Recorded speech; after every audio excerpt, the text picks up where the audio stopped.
মৰমৰ ছাত্ৰ-ছাত্ৰীসকল আজি মই ক্লাছ 6ৰ আমাৰ বিজ্ঞান কিতাপখনৰ 3 নম্বৰ পাঠত থকা সুস্বাস্থ্যৰ বাবে খাদ্য এই পাঠটিৰ অনুশীলনীত থকা আটাইবিলাক প্ৰশ্নৰ উত্তৰ লিখি দিম তোমালোকৰ উত্তৰবিলাক লিখি লবা আৰু তোমালোকে যদি মোৰ চেনেলটো সাবস্ক্ৰাইব কৰা নাই তেনেহলে চেনেলটো সাবস্ক্ৰাইব কৰি লবা এতিয়া 1 নম্বৰ প্ৰশ্নটো হ'ল তলত দিয়া সমূহৰ পৰা অমিল বস্তুবিধ উলিওৱা আৰু ইয়াৰ কাৰণ দৰ্শোৱা এ নম্বৰ জোৱাৰ বজ্ৰা ৰাগী আৰু বুট বি নম্বৰ ৰাজমা বুট সয়াবিন আৰু চাউল এতিয়া ইয়াতে এই চাৰিটা বস্তুৰ ভিতৰত নিমিলাটো বাছিব লাগিব আৰু কিহৰ কাৰণে অমিল হৈছে সেই কথাটো লিখিব লাগিব বি নম্বৰটো একাই মই এতিয়া উত্তৰ লিখি দিম তোমালোকে ইয়াৰ পৰা উত্তৰবিলাক লিখি লবা প্ৰশ্নটো মই বহিখনত লিখি লৈছো 1 নম্বৰৰ এ নম্বৰ জোৱাৰ বজ্ৰা ৰাগী আৰু বুট এতিয়া এই বস্তু চাৰিটাৰ ভিতৰত কোনটো বস্তু অমিল হ'ব সেই বস্তুটো লিখিব লাগিব আৰু কিহৰ কাৰণে অমিল সেই কথাটো লিখিব লাগিব এতিয়া উত্তৰটো হ'ব অমিল বস্তুবিধ হ'ল বুট কাৰণ বুট হ'ল মাহজাতীয় শস্য আনহাতে জোৱাৰ বজ্ৰা ৰাগী এইবোৰ হ'ল মিলেটৰ প্ৰজাতি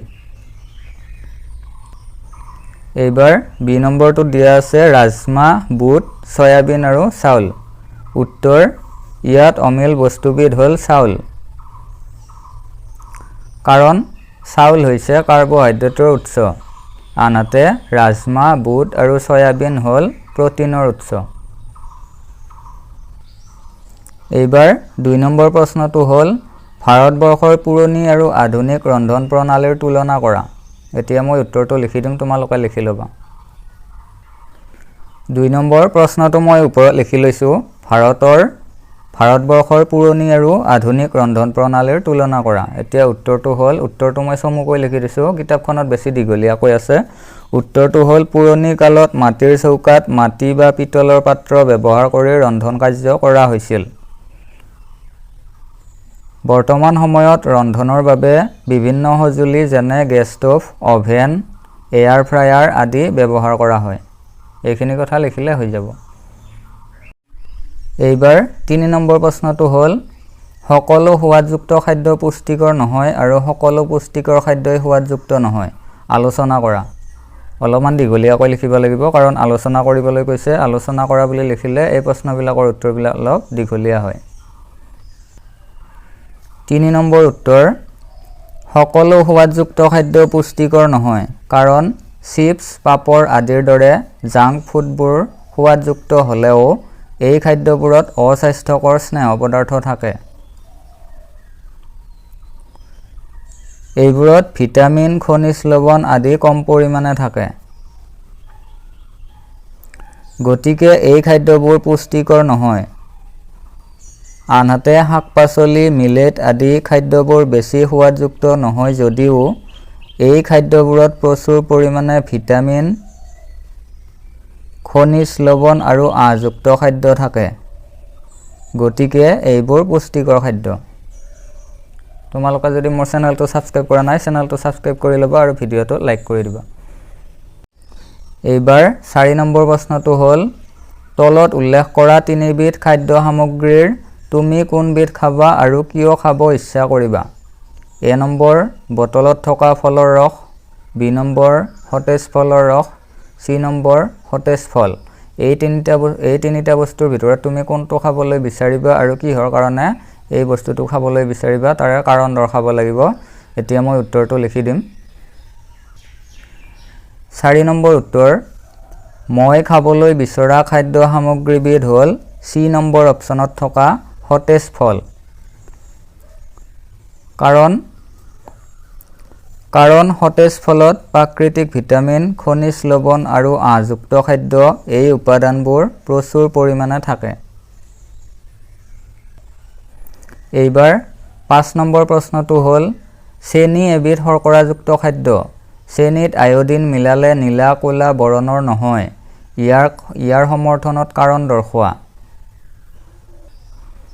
এতিয়া উত্তৰটো এনেকৈ লিখিবা 5 নম্বৰ উত্তৰ চেনিত আয়োডিন মিলালে নীলা ক'লা বৰণৰ নহয় কাৰণ চেনিত শ্বেতসাৰ নাথাকে আয়োডিনে কেৱল শ্বেতসাৰৰ সৈতে বিক্ৰিয়া কৰিলেহে নীলা ক'লা বৰণ উৎপন্ন হয়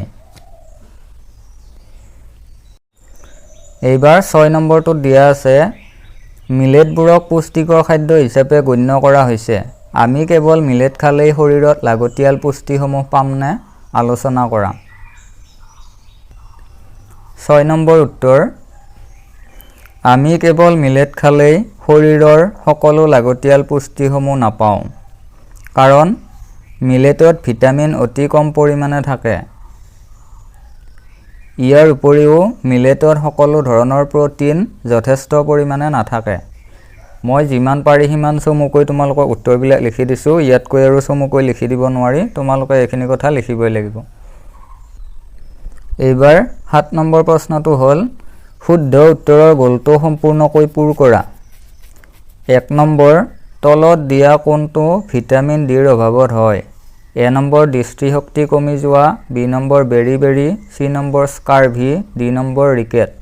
শুদ্ধ উত্তৰটো হ'ব ৰিকেট। ডি ভিটামিনৰ অভাৱত ৰিকেট বেমাৰ হয়। এতিয়া আমি ইয়াতে থকা এই ডি নম্বৰত থকা গ'লটো সম্পূৰ্ণকৈ ঘূৰাই সম্পূৰ্ণ কৰি দিব লাগিব। তোমালোকে কাঠ পেঞ্চিলেৰে এনেকৈ সম্পূৰ্ণকৈ ঘূৰাই দিবা। এইবাৰ 7 নম্বৰৰ 2 নম্বৰ প্ৰশ্নটো হ'ল তলত দিয়া কোনটো ৰোগ ভিটামিন চিৰ অভাৱত হয়? এতিয়া শুদ্ধ উত্তৰটো হ'ব বি নম্বৰটো স্কাৰ্ভি। গতিকে তোমালোকে বি নম্বৰত থকা গ'লটো সম্পূৰ্ণকৈ ঘূৰাই দিবা। ইয়াৰ পিছত 7 নম্বৰৰ 3 নম্বৰ প্ৰশ্নটো হ'ল তলত দিয়া কোনটো ভিটামিন এৰ অভাৱত হয়? এতিয়া শুদ্ধ উত্তৰটো হ'ব এ নম্বৰত থকাটো দৃষ্টিশক্তি কমি যোৱা।